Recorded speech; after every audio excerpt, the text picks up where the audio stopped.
Bonjour tout le monde et bienvenue au Plexcom. Aujourd'hui, on a un sujet vraiment très intéressant. On va parler, pas nécessairement des pièges, mais des éléments à considérer quand on choisit le programme APH Select offert par la SCHL. Et pour discuter de ce sujet-là, j'ai deux collègues avec moi que j'ai invités. D'abord, Frédéric Brodeur, qui est courtier hypothécaire commercial chez nous, ainsi que Jean-Luc Dion, l'un de nos vétérans courtiers hypothécaires également. Alors, messieurs, bienvenue. Bienvenue. Merci d'avoir Merci. accepté l'invitation. Et Merci, vous n'aviez Peter. pas le De choix. m'inclure dans tes vieux. Je suis tellement content. Ça approche de la cinquantaine. C'est très choyé pour moi. Et qu'est-ce que tu veux, on fait partie des vétérans dans l'équipe. On encourage nos jeunes La désormais, jeunesse. donc la jeunesse est là.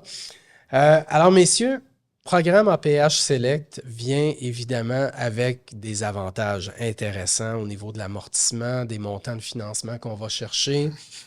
On arrive à être parfois plus efficace au niveau énergétique. Donc, d'un point de vue emprunteur, je dégage plus de cash pour pouvoir, après ça, soit rénover ou réinvestir, acheter autre chose, racheter un partenaire. Ce volet-là, il est super intéressant. Par contre, il y a des choses qu'il faut avoir en tête pour le futur, parce qu'aujourd'hui, c'est intéressant, mais c'est quoi l'impact dans le futur? J'aimerais ça qu'on commence par parler de l'impact sur les revenus. Si on parle d'abordabilité, par exemple, où est-ce qu'on a des enjeux par rapport à ça? Ben, effectivement, en fait, je peux faire un peu de pouce sur l'abordabilité. Ben, en fait, c'est intéressant actuellement de prendre le volet abordabilité justement pour aller chercher un peu plus de financement ou moins de mise de fonds à déposer ou quoi que ce soit. Le problème, c'est, on le sait, par la suite, on est limité au TAL pour les 10 ou même 20 prochaines années, dépendamment. Donc, ça peut limiter d'une certaine façon les augmentations. Le point surtout important à retenir, c'est même quand on a un locataire qui part, on est obligé de suivre la grille encore, chose que souvent les gens pensent qu'on peut augmenter d'un 100, 150 $ d'un coup pour rattraper un peu le marché. C'est faux. On est obligé de suivre la grille. Donc, c'est intéressant. Par contre, effectivement, quand on vient pour refinancer, par exemple, au bout du terme de 5 ans, on va avoir une valeur économique qui risque d'être un peu moindre parce qu'on n'aura pas su suivre le marché tout à fait. On va avoir été limité un petit peu dans nos augmentations, ce qui fait que possiblement que ça va ramener la valeur économique un peu en retraite de tout le potentiel qu'on aurait pu avoir si jamais on n'aurait pas été dans ce volet-là. Mais Jean-Luc, si Frédéric nous parle de refinancement, mais si je sélectionne 80% de mes appartements aujourd'hui, puis que dans 5 ans, je veux refinancer, je suis encore à l'intérieur de mon engagement à 10 ans, tu penses quoi? Euh, Je peux-tu revenir en abordabilité? Tu peux pas resetter ton compteur à 10 ans. Ben non. Ton compteur de 10 ans doit se terminer. C'est une légende urbaine d'ailleurs qui était pensée souvent en disant que dans 5 ans, je vais prendre les mêmes appartements puis je reset mon compteur pour 10 ans. C'est faux. Il faut finir le 10 ans puis après ça, tu peux. Mais si tu veux choisir 80% quand tu as déjà choisi 80%, ça marche pas. La C'est seule déjà au max. solution que Ouais. tu aurais, c'est l'efficacité énergétique. Que si tu n'as pas touché à l'efficacité énergétique, à ce moment-là, tu pourrais aller dans l'efficacité énergétique. Et là, ça vaudrait la peine. Fait que quelqu'un qui est allé en abordabilité au jour 1, Mhm. dans 5 ans, qui s'en va en efficacité énergétique, et peut-être une stratégie plus intéressante. Il pourrait même peut-être retourner en abordabilité au bout de l'autre 5 ans. Peut-être. Peut-être. Mais Là, ça commence à être loin. ça commence à être loin. Ça commence à être loin. Si la SCHL n'a toujours pas updaté sa liste de loyers. Donc, Effectivement. Ouais. ça peut être long. Mais effectivement, on pourrait le faire, mais tiens, au point de vue abordabilité, si, entre autres, je me suis seté sur 80% de mes appartements, puis que j'ai limité, premièrement, j'ai pris 50 ans, je capitalise beaucoup moins au niveau, Tout à fait. au niveau de mes remboursements, mais que j'ai un engagement de 10 ans, puis que je dois limiter mes augmentations au TAL, qu'est-ce qui arrive sur la valeur économique de mon immeuble? Tu as tout compris? Dans un contexte où on est en pénurie de logements présentement en 2024, où est-ce que la demande est beaucoup plus forte que l'offre, les prix augmentent. Donc, ça veut dire que, mettons que j'ai 6 immeubles, 6 siplex, puis mon propriétaire ici a décidé de faire des loyers abordables, mettons pour 80%. Mais mes autres, eux autres, ils n'ont pas fait ça, ou ils ont juste refinancé standard. Ça veut dire que la valeur de mes 5 autres propriétés va monter, parce qu'ils vont être augmentés de façon substantielle ou quand un locataire va quitter, ce qu'on ne peut pas faire avec l'abordabilité, va sûrement réajuster le loyer au prix du marché parce qu'on ne se le cachera pas, c'est le marché qui dit que on a même beau dire Ouais. le tal est là, mais c'est quand même le marché qui va dicter un prix d'un loyer.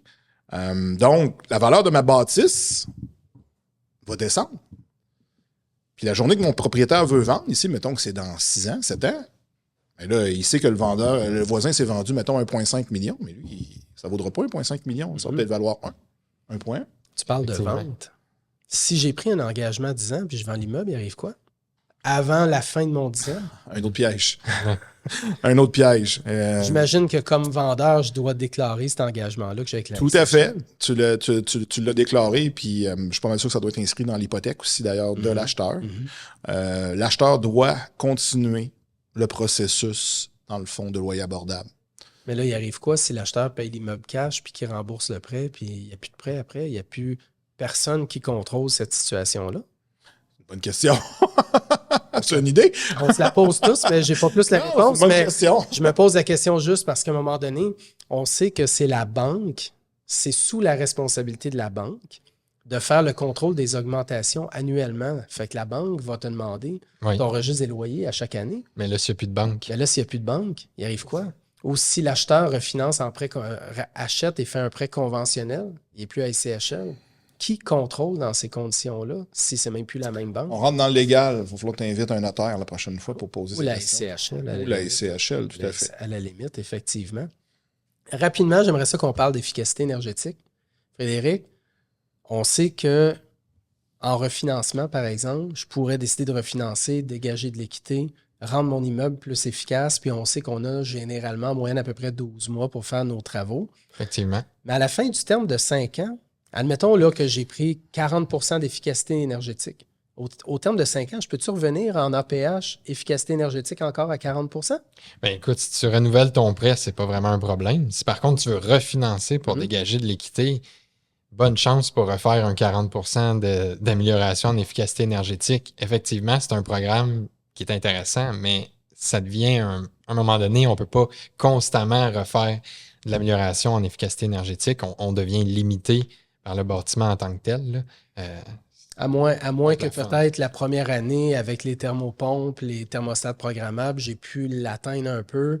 Puis dans 5 ans, là, je change les fenêtres, je change le toit. triple verre, etc. Là, je suis peut-être encore capable, mais après ça... Ça va coûter cher. Oui, vraiment. Oui. Puis on se rappelle, il faut garder à l'esprit qu'un immeuble à revenu, on peut bien mettre de l'argent là-dessus, mais un immeuble à revenu, c'est fait pour être magané, brisé, et les locataires ne font pas nécessairement tout le temps attention. Donc, je peux bien mettre du cash, mais si je refinance juste pour mettre du cash là-dedans, à un moment donné, mon cash flow, il est où comme investisseur? On n'a plus. Un peu moins évident, hein? Exact. C'est possible, mais on ne peut pas le faire à l'infini. Effectivement. Un autre défi que vous pensez de votre côté par rapport à ce programme-là? Par rapport aux défis, c'est pas les défis tant que tels. Je dirais que des fois, c'est de repenser un investisseur immobilier, ses stratégies d'investissement. Tu sais, le programme APH est arrivé comme le programme Miracle en 2022 parce que les taux se sont mis à monter exactement le même mois, qui faisait que nos valeurs économiques en programme standard ne tenaient plus la route et que les mises de fonds ou les refinancements étaient abaissés. Fait que tout le monde, on s'est garoché dans le programme APH qui avait des ratios plus bas. Puis c'est correct, ça l'a fait la job, sauf qu'on vient de nommer les pièges qu'on peut avoir. C'est de revoir à cette heure les possibilités stratégiques. Si tu as acheté un immeuble aujourd'hui, tu y vas tout de suite avec APH, efficacité énergétique, comme la majorité des dossiers qu'on voit maintenant. Ou non, tu irais peut-être avec un peu plus de mise de fonds, achète-les CHL standard, fais tes travaux, fais ton optimisation que tu as besoin, puis là, dans 3 ans, on n'est pas obligé d'attendre 5 ans pour refinancer. Des fois, c'est aussi une légende urbaine, des fois que les gens ne savent pas, à cause, dépendamment du prêteur. On pourra faire un podcast là-dessus. Donc, c'est ça. Fait que, mettons que tu veux refinancer dans 3 ans, c'est possible de le faire. Puis là, tu refinances APH. Puis là, tu viens de te créer une fenêtre de 8 à 10 ans, là, que au moins, tu as mieux optimisé ton immeuble. Fait que oui, ça te sort un peu plus de mise de fonds au départ, mais au moins, tu vas être capable de la récupérer. Absolument. Ce que dans le premier cas, tu n'es plus capable de faire. Absolument. Parce que le but d'un investisseur immobilier, c'est de faire du levier. Oui. Ce programme-là, je trouve qu'il bloque l'effet levier. Absolument. On en fait rapidement. On fait beaucoup de leviers d'un coup, mais après ça, c'est fini. C'est ça. Un coup qui est fait là, c'est fini. En dehors du podcast, tantôt, on parlait un peu des autres défis qui nous venaient en tête. Frédéric, tu as parlé de quelque chose de super important aussi. Le programme, potentiellement, peut changer. Tout à fait. Là, on le sait, le programme a environ 2 ans, 2 ans et 2 mois à peu près. Il y a déjà eu beaucoup de changements. Il y a eu un changement qui a été fait au niveau de la prime. Au départ, elle était trop faible, etc. Elle a augmenté par la suite. C'est un détail, mais il pourrait y avoir d'autres changements Le aussi. choix aussi des logements abordables Exact. a changé en cours de Ben route. oui. Les règles ont changé sur le fait qu'on pouvait changer les appartements en cours du 10 ans, puis qu'aujourd'hui, on ne peut plus. Exact. On les nomme, ça reste comme ça. Maintenant, c'est le pied carré le plus faible selon la catégorie. Est-ce qu'un jour, ça va être le pied carré le plus faible, toutes catégories confondues? Plus ça va, plus ils s'adaptent. Dès qu'il y a une petite faille quelque part, ils vont finir par la patcher un jour ou l'autre. Donc oui, en ce moment, le programme est écrit d'une façon. Est-ce que dans 3 ans, 5 ans, 10 ans, ça va C'est être fort pareil? probable. C'est fort probable. Ça peut changer, effectivement. Il est là. Et le but de la mission de la SCHL, c'est favoriser le logement. Le logement abordable fait partie de valeurs aussi. Absolument. Donc, c'est très, très possible qu'on voit des modifications au courant des prochains mois ou années. OK. Fait que, écoutez, en conclusion, ce que j'en comprends, c'est que c'est un bon programme, mais je pense que ça vaut la peine de prendre le temps de s'asseoir avec notre courtier hypothécaire commercial en premier, prendre le temps de comprendre dans quoi qu'on s'embarque, puis de comprendre les avantages, mais aussi les enjeux qu'on peut vivre en cours de route. Hey, merci, messieurs. Ça a été un plaisir. Tout le plaisir.